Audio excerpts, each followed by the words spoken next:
Planet Earth, 10,000 years ago. For 2.5 million years, our prehistoric ancestors had been living in caves, passing the time by bashing stones together. Then suddenly, everything changed, and people began to build huge monuments all over the planet. But how and why? It's the biggest mystery in human history, but not for some people. Thousands of years ago, when our forefathers were primitive Stone Age people, some extraterrestrials visited our Earth. Extraterrestrial presence not only departed the wisdom to build the monuments, but possibly the technology to make it happen. It sounds bonkers. But could aliens have started civilization and built some of the most famous monuments on Earth?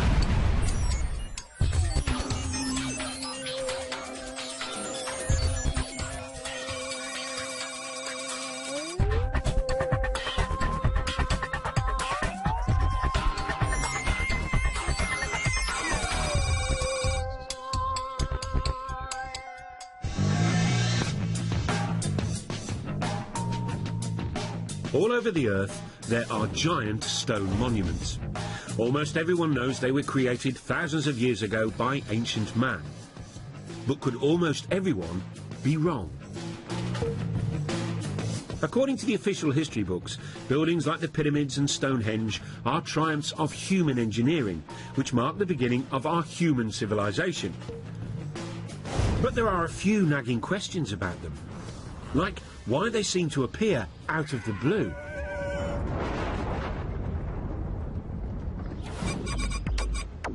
It's a mystery which has been troubling lots of people, including UFO gurus such as David Hatcher Childress.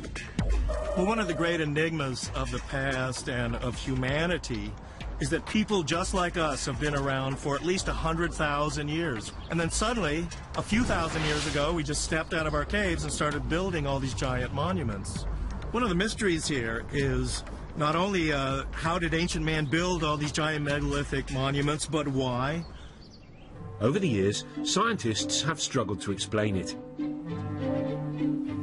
Some suggested it was to do with agriculture.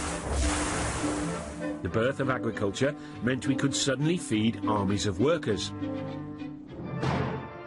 Others said it was all about the birth of religion. Early civilizations were desperate to placate gods. But now, there's another explanation.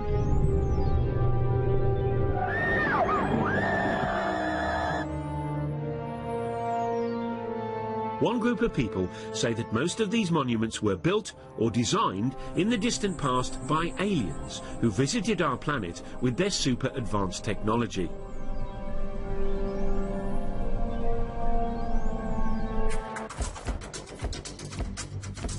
One believer is Jason Martell. He lives in California and runs a dating agency. But in his spare time, he's been grappling with the biggest archaeological mystery of our time. And he says he solved it. Man could have had the ability to physically stack those large blocks in Egypt and build that, 100,000 men. But the knowledge to do it had to come from somewhere else. There had to be some type of intervention, and that's why I look towards the ancient astronaut theory. Ancient astronauts from somewhere else came here and influenced our society. Jason and other believers say this idea would explain some baffling questions about ancient monuments. Take Stonehenge. How did Bronze Age Britons drag these 5-ton stones over 170 miles? And then there's this 1,000-ton block at Baalbek in the Lebanon. It weighs as much as 3 Boeing 747s. How did ancient man shift that? And then there's the biggest controversy of all, the Pyramids of Giza. The biggest one is made from 2.5 million blocks of stone. It was built in just 20 years and is lined up exactly with the North Pole, less than 1/10 of a degree out. According to the experts, the answer is simple. The ancient Egyptians were just terribly clever, worked very fast and very hard. And they created a whole tourist industry in only a few decades. But that doesn't convince the likes of Jason Martell.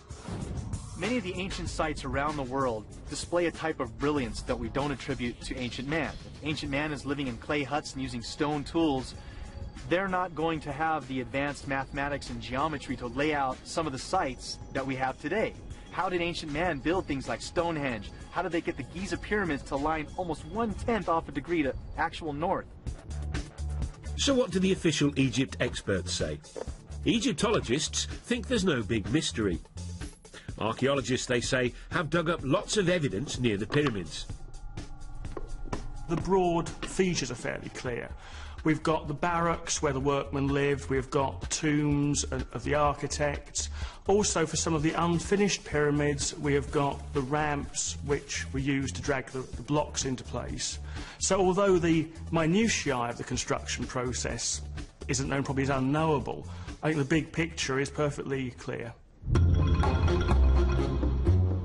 The problem for believers in ancient alien astronauts is that we can't ask the aliens themselves. Or can we? Lisa Royal Holt says that she knows that aliens built ancient monuments. That's because she is an intergalactic medium who's in direct spiritual contact with an alien called Sasha. Apparently, Sasha lives billions of miles away, but luckily, reception is crystal clear. Over to you, Lisa. Well, greetings to you. This is Sasha. It is a pleasure to be with you this day, and we are so excited that you have an interest in this subject matter. Our intentions for our interaction with Earth humans is absolutely, totally in peace, love, and joy. Thank you, Lisa. I mean, Sasha. That's very reassuring. But what about the pyramids? Who built them? In ancient days, my forefathers came to Earth. We were seeking another place to colonize. The monuments were built by extraterrestrials, usually for actual scientific purposes. OK, we'll be back with the aliens soon, so we can hear firsthand about what experiments they got up to. But first, let's meet the godfather of the ancient alien astronaut theory, the man scientists and archaeologists love to hate. Traditional archaeology don't like mysteries. They have the answer for everything. They just declare something, and the rest of the world has to believe it.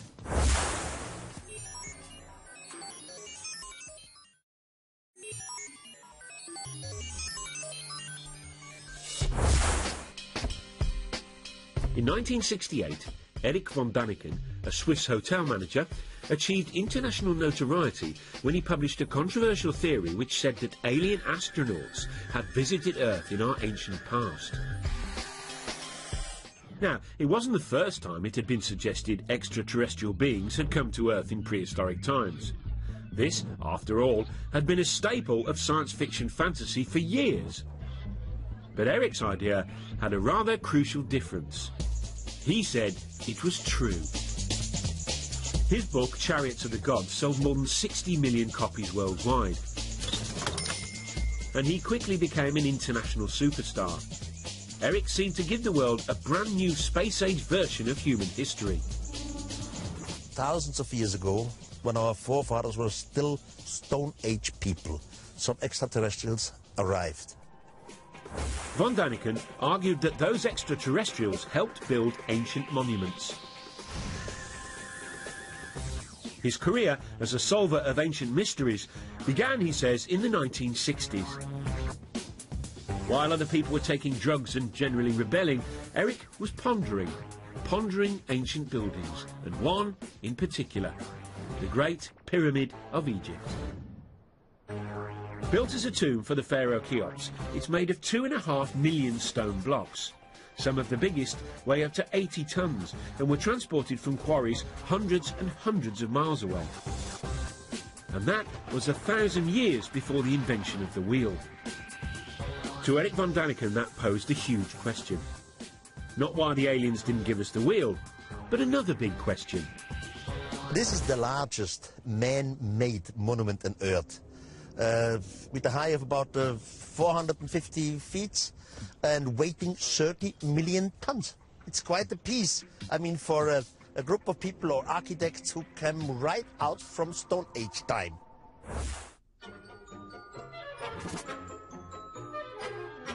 Von Daniken's theories make academic Egyptologists ever so slightly irritated. Von Daniken doesn't seem to like human beings very much. He does them down, claims that people are just out of the Stone Age. Well, the Stone Age actually ended some centuries before the pyramids were built, for starters. As far as I'm concerned, Erich von Daniken is a one-man self-publicity machine. I wouldn't characterise what he does in anything like scientific work. But no matter what the experts say, Erich has stuck to his guns. I was never afraid to be ridiculed. I was never afraid that others have a complete different opinion to me. It's wonderful. It's their freedom. But I at least read most of the archaeological books, while the other side, they have no idea what Erich von Daniken says. He states that you couldn't cut granite except with laser beams. Well, it's been shown that using a copper saw, using just ordinary desert sand as an abrasive, within a week or so you can slice through a great chunk of granite. As far as the professionals are concerned, Egyptians didn't need big lasers and big UFOs to move stones. They relied on their big Egyptian muscles. The transport of blocks of stone isn't an issue. Egyptologists have actually done experiments with large numbers of people in a large block of stone, and you just pull it. Some of the blocks came from Aswan. Take the ceiling of the King's Chamber. This is from Aswan, but this is 1,000 kilometers away from here. It's not so easy. There's actually a carving in an Egyptian tomb showing them moving a huge statue. Exactly by that, simply by muscle power. So there's no mystery about how the Egyptians moved great blocks of stone. And here it is. There are no aliens in this ancient Egyptian carving of the pyramids being built, unless they're cunningly disguised as ancient Egyptians, which is probably why it doesn't appear in any of von Daniken's books. I felt I understand why people can't really grasp the fact that these things were built by the men and women who lived at that time in that country. The logic just seems irrefutable. There are some other obvious quirks in Erich's theory about the pyramids.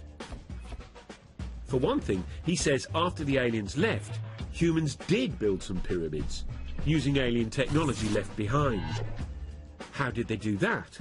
That's another mystery. He's not quite sure. He also says the pharaoh's tombs were actually a cunning attempt to copy the alien science of cryogenics, which preserves the dead in a state of suspended animation. Von Daniken was quickly dismissed as a crank, and still is. But the archaeologists don't have it all their own way, for there's one irritating little puzzle they haven't been able to solve yet. According to the scientists, the Great Pyramid was completed in just 20 years. Given there are over 2 million blocks, that means the Egyptians had to quarry, move and set a block every minute and a half of every day, 365 days a year for the whole construction period. One has to admit that the details of pyramid construction remain obscure. 2.5 million blocks in such a short time? There really must be doubts if you have a reasonable brain. Having wowed the public with his theory about pyramids, von Daniken then set out across the world to find more evidence of more alien ancient activity. These extraterrestrials have left some proof. But the question is complicated. Left what? What could they have left? And what do you know? He saw that proof everywhere. This 5,000-year-old African cave painting, for example, he says, is of a spaceman, complete with helmet.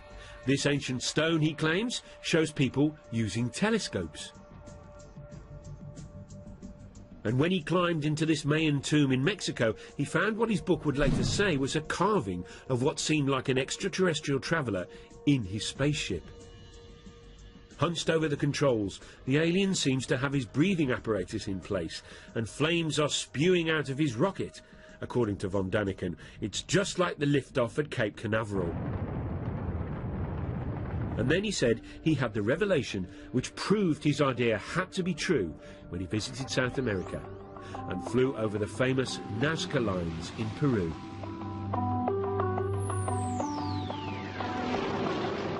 These ancient patterns, drawn into the desert, stretch for miles. Some are weird shapes. But mysteriously, those weird shapes can only really be seen from the sky. I had my first flight over Nazca, and it was very, very impressive because you can see it only from the air. Then you fly higher, then you see something who looks like airstrips. You think, this is fascinating, this is incredible, this is not normal for the natives. And then the question comes, why have they done it, and why exactly here? Archaeologists say these lines are irrigation channels or religious symbols, but von Daniken says he has a much more convincing explanation involving, yes, you guessed it, aliens. We had a mother spaceship around the Earth. From the mother spaceship, smaller vehicle came down, and they were looking for some kind of mineral and whatever. And they make their discoveries and disappeared again. The first lines, he said, were left by accident by the aliens who left marks when they landed and took off in their UFOs. The natives came and see the line of landing because sand and little stones are blown away. And now the natives start to make lines like they have seen created by some mysterious god. Eric believes that the Nazca were so impressed by the visiting aliens, they thought they were gods and set out to copy the lines themselves. He says it was an effect similar to that modern Westerners had on Stone Age tribes in the 20th century. New Guinea tribespeople thought the first Westerners they saw were gods who had come down from the heavens in silver birds. They worshipped them long after they'd gone and even built model planes and airfields hoping to lure the silver birds back. But it didn't work for the poor old Peruvians, though. The aliens never returned. And instead, they got the Spanish. Eric is now convinced that all over the world, ancient man had mistaken aliens for gods.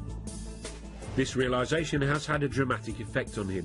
He was a devout Catholic, but isn't anymore. How did it change my life? First of all, it changed my religion. Now I'm praying to some thing which I cannot understand, which I know it exists. As soon as you start to understand it in a cosmical way, it changes your point of view concerning religion and concerning having right. I cannot live anymore with cults and psychology. Eric von Daniken has a brand new explanation for the whole of human development. Creatures from outer space, he says, not only built and designed most ancient monuments, they inspired all the great religions too. This is heady stuff, but there are two small problems. Not a single expert agrees, and none of his evidence stacks up. Take the so-called alien astronaut in his rocket ship from the Mayan tomb. What von Daniken says are controls and flames are in fact well-known Mayan symbols, like this. It's not part of a rocket, but the face of the Mayan earth god. And these South American stones with supposedly ancient carvings of primitive people gazing at the stars through telescopes, they were exposed by a BBC documentary as fakes, all made by this clever farmer. Ah, but that hasn't stopped Eric's runaway success. His 29 books have sold 63 million copies and been translated into 32 languages.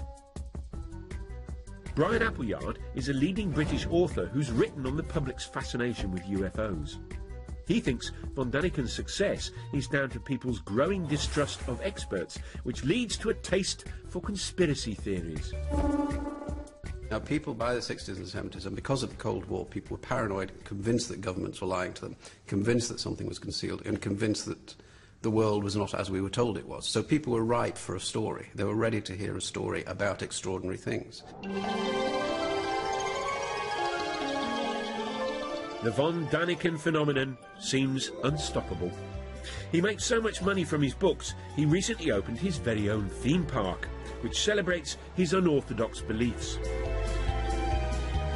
Complete with reconstructions of some of the ancient monuments.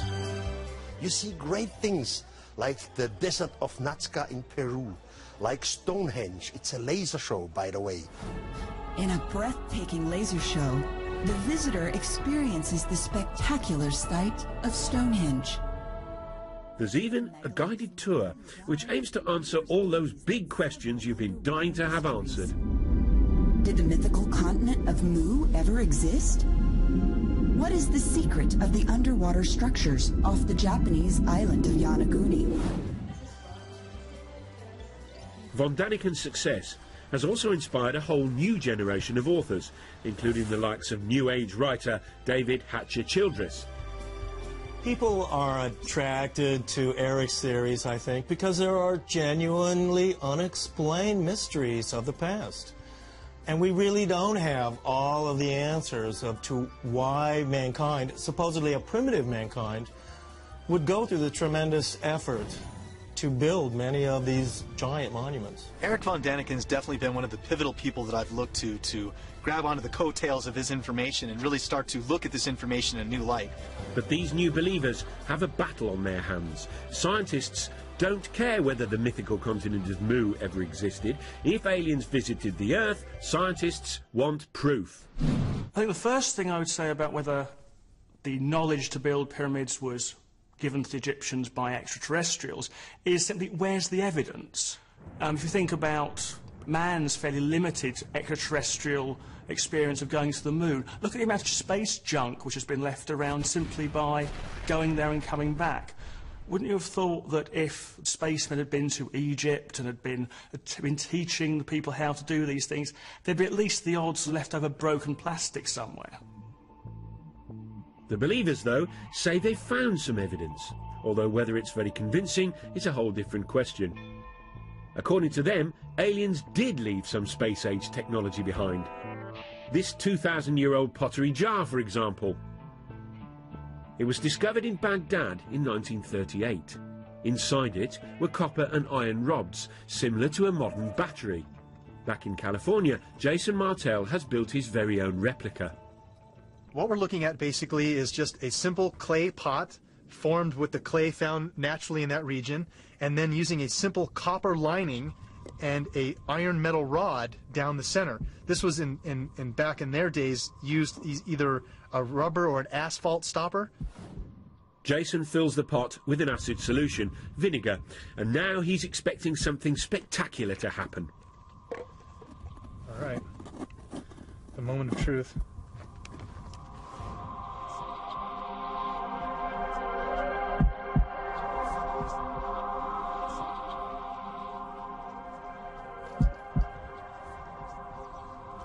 Getting some little numbers here. See that spike? It's going off the chart here now. Look, there we go. See that? Generating 4 volts right there.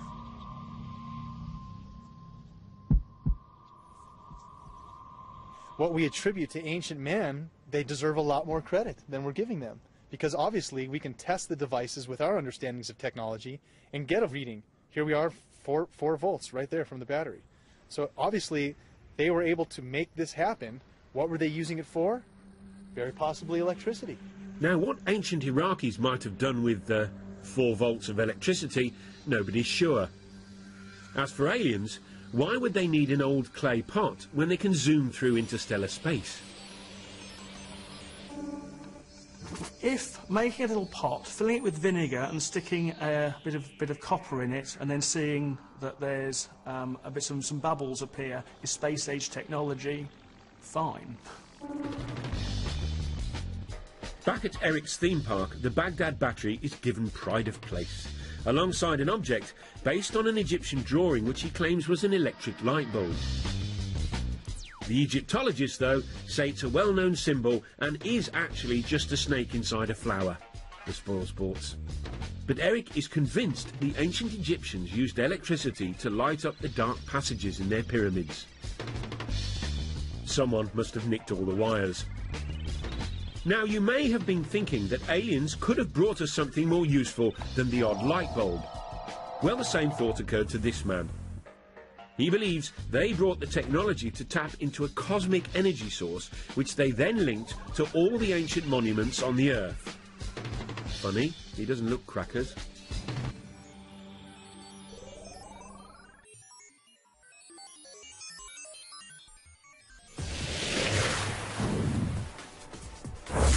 One of the things that makes human beings sort of special is that we live in big, sophisticated societies full of big, complex buildings.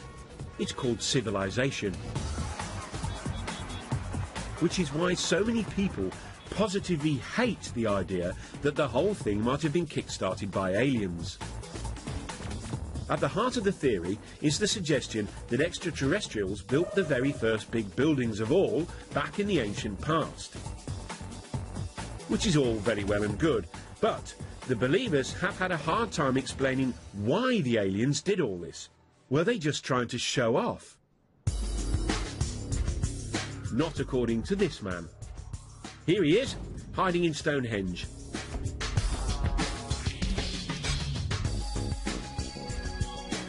Now, according to the scientists, Stonehenge was built in 3000 BC.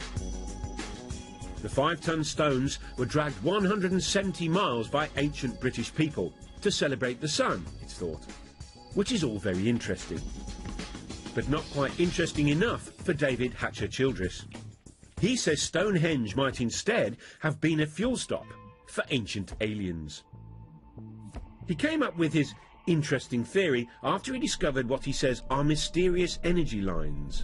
He believes the Earth is covered with these invisible lines in a strange network. If it all sounds a little unlikely, it has at least got a cool-sounding name. The World Energy Grid. The World Grid is an intelligent geometric pattern of the Earth and its energies. A wave of the sunlight hits the Earth and wraps the Earth like a ball of string of energy, creating this energy grid.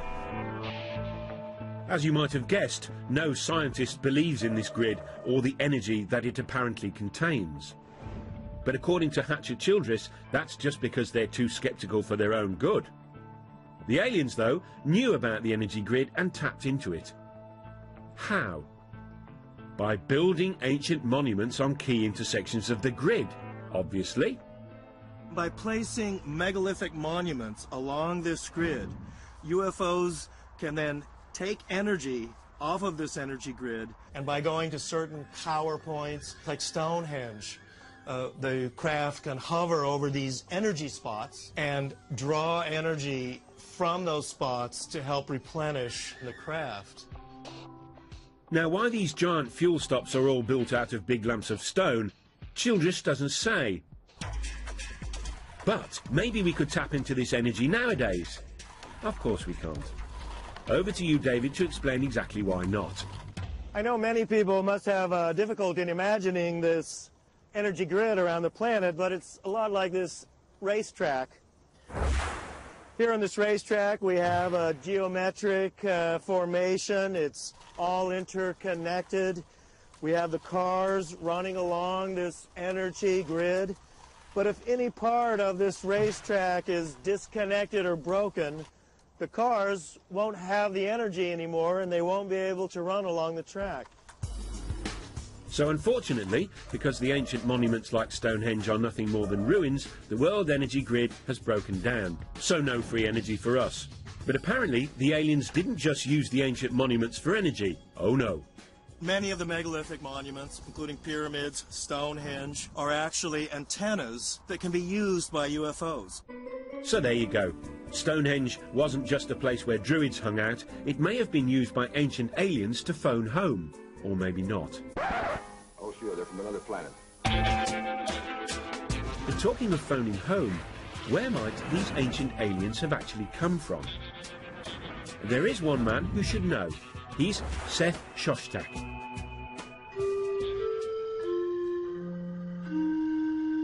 He heads up SETI, the Search for Extraterrestrial Intelligence. This is a scientific study that's been scouring the constellations for the last 20 years, listening for radio signals from alien life forms. It turns out that lots of scientists believe that life probably did arise somewhere else other than the Earth. After all, the universe contains trillions and trillions of stars. Seth Shostak has devoted his life to being the first to prove it. You know, the universe is vast. It seems that most stars have planets. There are going to be lots of other worlds that are just as nice as the Earth for life. The question is, has life arisen on those worlds? Planet X. Jason Martell is convinced aliens are from there. He says that the ancient Sumerians from Iraq believed in a 10th planet in our solar system, which modern science hasn't yet discovered. Sumerians, he says, believed that's where their gods, the Anunnaki, hung out. Again, the Anunnaki are the beings supposedly that come from Planet X, another planet within our solar system that modern science is currently trying to look for. That planet does exist. It's possible we have ancestors living on that planet. Just a minute. Ladies and gentlemen, we bring you this special radio television broadcast in order to give you the very latest information on an amazing phenomenon. It was looking good for Planet X when in July 2005 astronomers announced they had actually discovered a big blob way out beyond Pluto. They called it Planet Xena. But they've now realised it's really small and full of gas. So not likely to be the home of the Anunnaki or our ancient alien visitors. But there's one candidate for alien life that obsesses more people than any other. It's our closest neighbour, Mars. It's also the planet that's most like our own. Some scientists are convinced it has water, and for years NASA has been probing and exploring it. So far, no signs of aliens. But in 1976, they were looking for signs of tiny bacteria, when instead they found this. This photo of the plain of Cydonia contains what most astronomers are convinced are some large rocks. But to some people, they look suspiciously like this.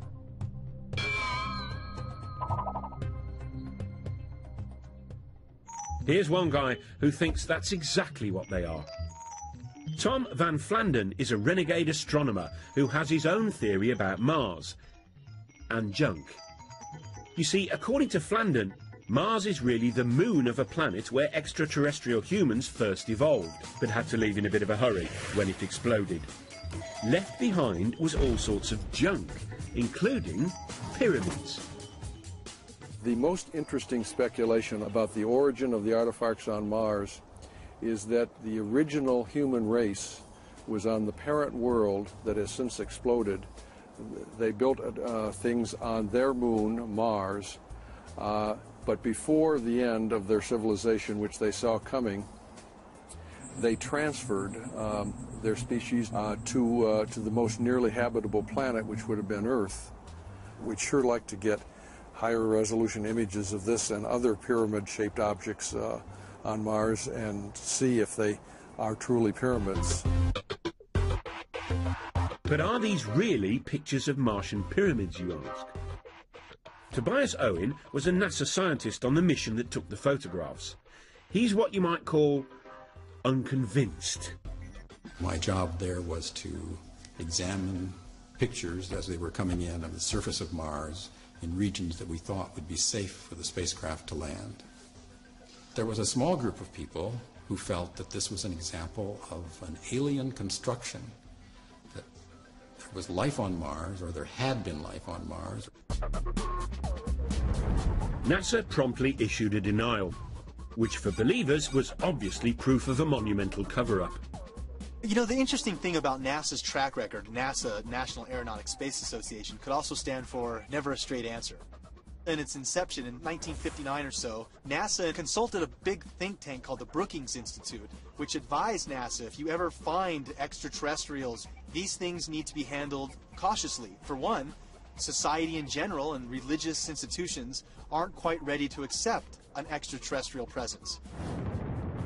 Pyramids on Mars were spooky enough, but then things got really out of hand when NASA released another batch of photographs from the plain of Cydonia.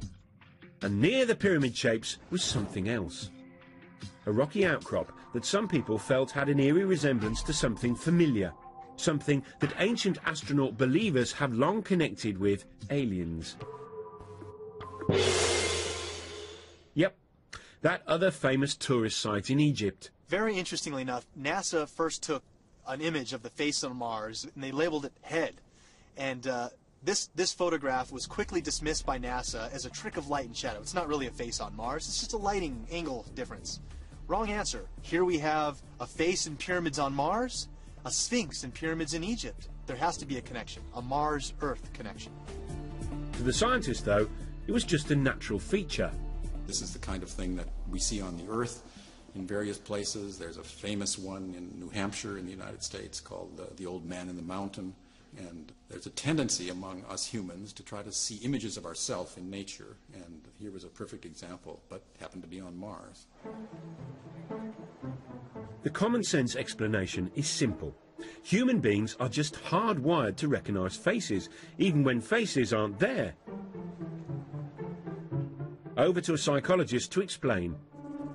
Faces are very important to humans from infancy.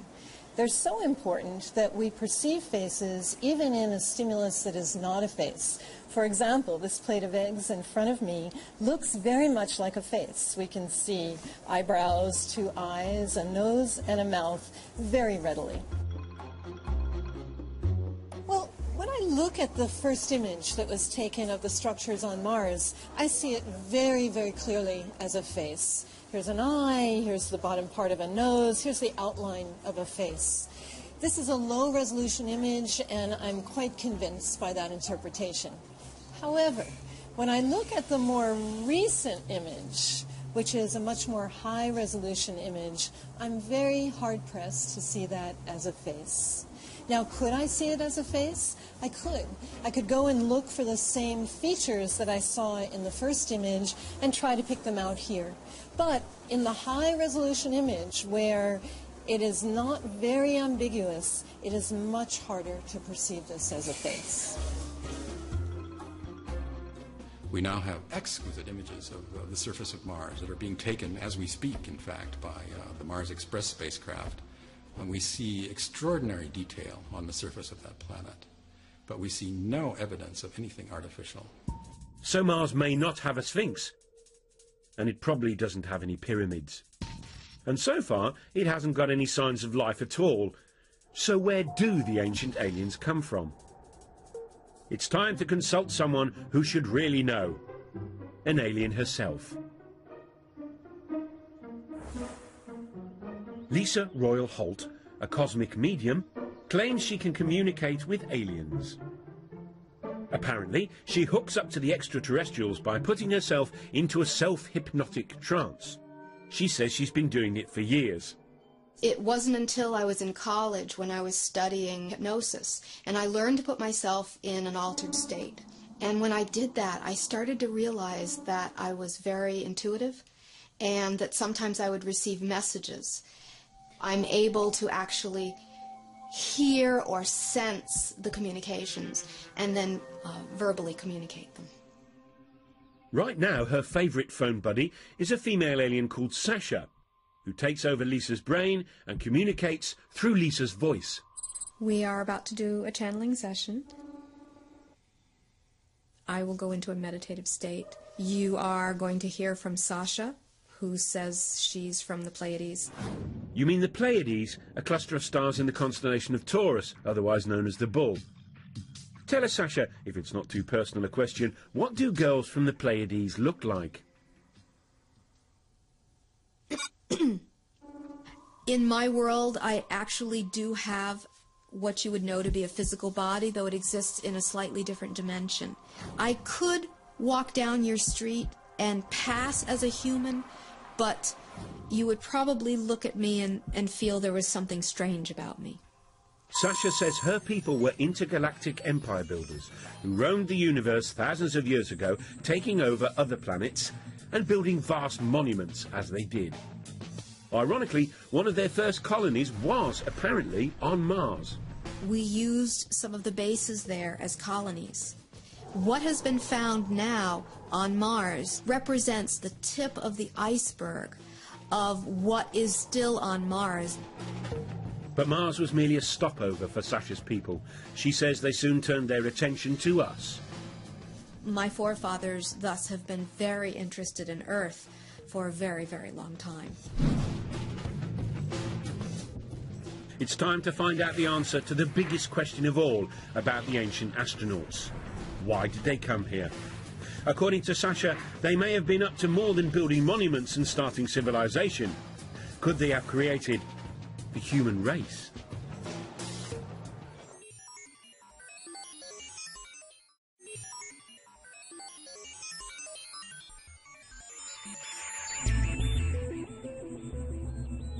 If alien astronauts really did visit us thousands of years ago, and that's rather a big if, then the obvious question is why? What is it? I don't know. Well, according to Lisa Holt, or rather her alien mate Sasha, there's a perfectly sensible answer. The aliens chanced upon our pre-human ancestors, and then started messing with our DNA, a process she calls upliftment. My sources have said that the extraterrestrial genetic projects on Earth have been going on for thousands of years. If your pre-humans were not uplifted by extraterrestrial genetics, your evolution as human beings would not have progressed as far as it has. You would still be in the evolutionary phase if it was not for the little bit of upliftment that was done. Lisa and Sasha are not the only people to believe this theory. They came here 300,000 years ago, created a primitive worker based off the Neanderthal man that was here evolving naturally, and created us. So an extraterrestrial crew comes here. They take one cell. They change the DNA code in the cell. You put it in the womb of a female of the same species. This female will give birth to a child. It's just what we would call the missing link. If the believers in ancient aliens are right, then evolution didn't gradually create humans. We were instead cooked up in the alien equivalent of a test tube. Spooky stuff. To me, that explains so much. And it also explains psychologically a sense of abandonment that the human race seems to feel. That these beings helped in our creation, but then never allowed us to remember who our parents were. Now, it all might sound like cobblers, but the notion of visiting aliens as godlike creators takes alien conspiracy ideas to their ultimate conclusion. And for author Brian Appleyard, it even hints at the role aliens now have in our culture. The idea that aliens once visited Earth and gave us this technology, this capacity, and pointed us up some progressive path, showed us the way to go, is a great idea for people to hold on to. Because one of the problems of the modern world is that people don't have anything to hold on to. And the story of ourselves we're given by science is frankly that we're nothing, it doesn't mean anything. The thing about the alien in the past is that it gives us a story. And that's fundamental to what people need to believe about themselves. Whatever comfort the idea that aliens visited us in the past gives some people, chances are it never happened. But hey, if it did, then maybe, just maybe, the greatest monument they left behind wasn't a giant feat of engineering, like the pyramids, but a brilliant little piece of genetic engineering called us.